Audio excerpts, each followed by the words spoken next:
زيادة بخيراتنا ودكت ما خصنا بين ندوي دارخنا ندوي ما يشبو كوشبرية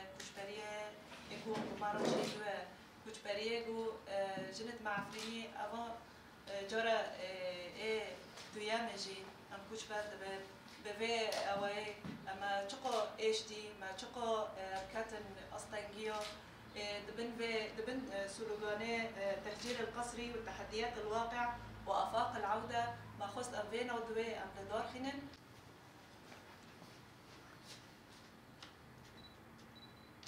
تجبر أعداد هائلة من السكان على ترك منازلهم بحثاً عن الأمان سواء داخل حدود بلادهم أو خارجها، وتشكل هذه الظاهرة إحدى أكبر التحديات التي تواجه المجتمعات والدول والمنظمات الإنسانية في العصر الحديث. النزوح هو انتقال جماعات بشرية من مناطق سكنها الأصلية إلى مناطق أخرى هرباً من الأخطار، وغالباً ما تكون هذه الأخطار نتيجة الحروب أو الصراعات الأهلية أو الاحتلال أو الاضطهاد السياسي والعرقي والديني، ويسبب الدمار الواسع للبنية التحتية كالقصف الجوي أو المعارك البرية التي تجعل الحياة اليومية مستحيلة.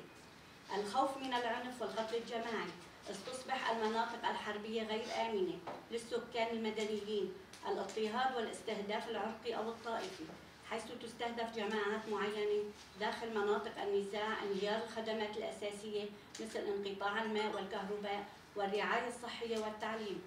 أشكال النزوح الداخلي وهو انتقال السكان إلى مناطق أخرى داخل حدود الدولة نفسها، ويعرف أصحاب هذا النوع بالنازحين داخليا. تبدأ حالات النزوح الداخلي مؤقتة لكنها قد تبدأ لسنوات طويلة كما هو الحال في سوريا واليمن والسودان. الآثار الإنسانية والاجتماعية للنزوح: فقدان المأوى والممتلكات، نقص الغذاء والمياه الصالحة للشرب، انتشار الأمراض بسبب سوء الأوضاع الصحية، تفكك الأسر وغياب الاستقرار الاجتماعي، انتشار البطالة والفقر بين النازحين، تغير البنية السكانية في المناطق المستقبلة للنزوح، آثار نفسية، الصدمات النفسية خصوصا لدى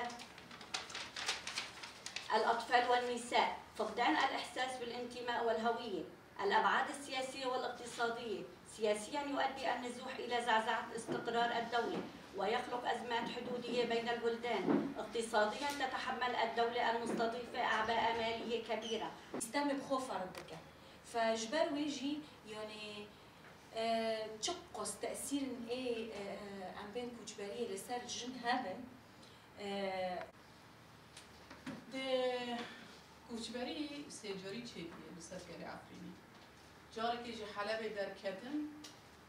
در به خدان عفرین اموی ناکن کوچبری ام دبین ام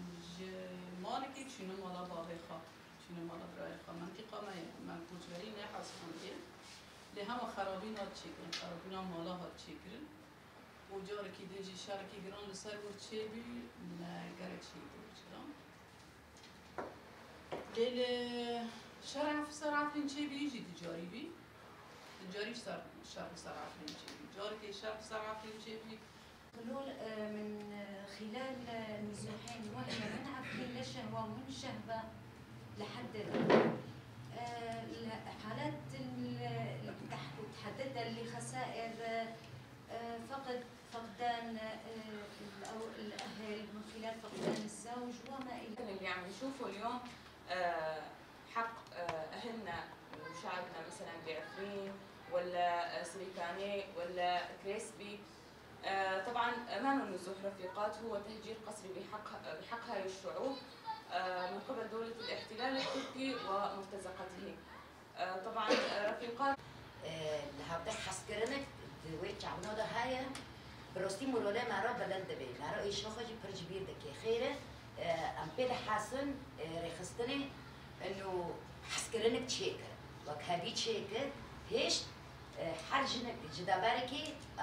ام تو بيهبدبين وبحضره مع ايشوخو ام قرباكن بحضركي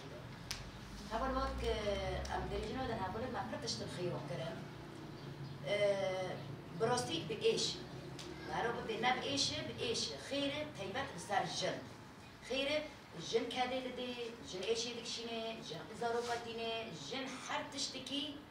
بدستي جناية وبرحي جناية أو بعد ملات نصبك يعني ملات نصبك يعني تشتري هلا هوش حركاتك اللي برموجي تشتي عودين إيمن يعني كشخصي في رنجي جامد بروزوتري بروزوتري تشتي مكيدي مخربي درجي مونا يسوت شتو تشمك بس هذا وكرمات جامد إيمن بروتشتي زور سامن يعني زحمات سامن كشخصي